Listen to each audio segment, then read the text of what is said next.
আজকে আলোচনা করবো নাকের অ্যালার্জি সমস্যা নিয়ে।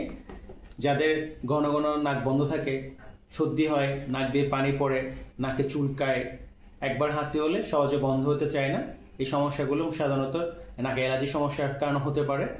আর অ্যালার্জিক কিছু বস্তু আছে যেগুলো সংস্পর্শে গেলে এই সমস্যাগুলো বেশি হয়, যেমন ধুলাবালি সংস্পর্শে গেলে, ধোঁয়ার সংস্পর্শে গেলে, বেটাইমে গোসল করলে, গোসলের পর ভিজা শরীরে থাকলে, অথবা ঘামাক্ত শরীরে অনেকক্ষণ থাকলে, পশমের কাপড় চোপড় পরলে, অথবা ফুলের সুগন্ধি নিলে, অথবা কোনো বিশেষ ধরনের পারফিউম ব্যবহার করার পরে, অথবা অনেক বেশি বাতাসে গেলে, অথবা বিশেষ ধরনের কোনো খাবার দাবার খাওয়ার পরে, অথবা ফ্যানের নিচে ঘুমালে, অথবা এসিতে অনেকক্ষণ ধরে থাকলে, ঘর ঝাড়ে দেওয়ার পরে, অথবা বৃষ্টির পানিতে ভিজলে, অথবা স্যাঁতস্যাঁতে কোনো আবহাওয়াতে গেলে, অথবা এমন কোনো জায়গায় গেলাম যেখানে অনেক কিছু চারপাশে উঠছে।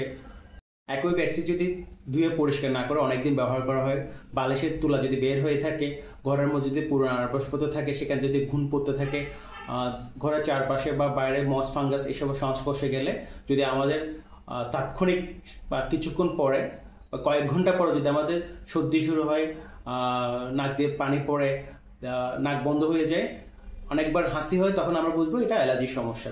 এক্ষেত্রে অবশ্যই আমাদের যে সমস্যার কারণ এগুলো হচ্ছে সেটাকে এড়িয়ে চলতে হবে। যেমন আপনার যদি ধুলাবালি দেখলে সমস্যা হয়, সেক্ষেত্রে আপনাকে মাস্ক ব্যবহার করতে হবে। 5 থেকে 6টা কাপড়ের মাস্ক কিনবেন, সেগুলো ধুয়ে ব্যবহার করবেন।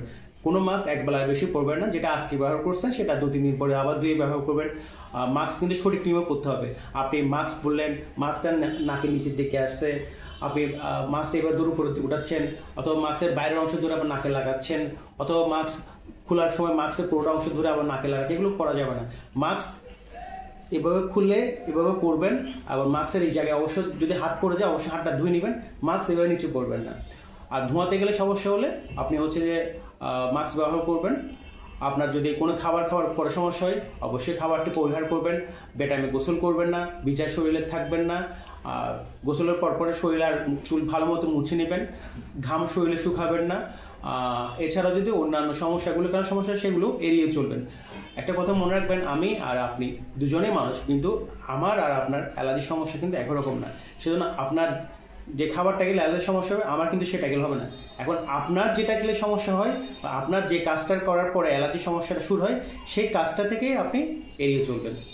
আর যদি আপনি এড়িয়ে না চলেন তাহলে একসময় কী হবে, আপনার এখান থেকে আপনার সাইনাসগুলো বন্ধ থাকবে, সাইনাসগুলো বন্ধ থাকার কারণে সাইনাস ইনফেকশন হবে, আপনার নাকের ভিতরে পলিপ হবে। দেখা যায় যে আমাদের যে অ্যাজমার সমস্যা, এটা অন্যতম কারণ হচ্ছে এই যে অ্যালার্জির সমস্যাগুলো। তাই এত সমস্যা থেকে বাঁচার জন্য আপনি যদি ঠিকমতো চিকিৎসা করেন, সাথে যদি আপনি নিয়মগুলি মেনে চলেন, আর যে সমস্যাগুলোর কারণে আপনার এগুলো সেগুলো এড়িয়ে চলেন, তাহলে আপনি ভালো থাকবেন।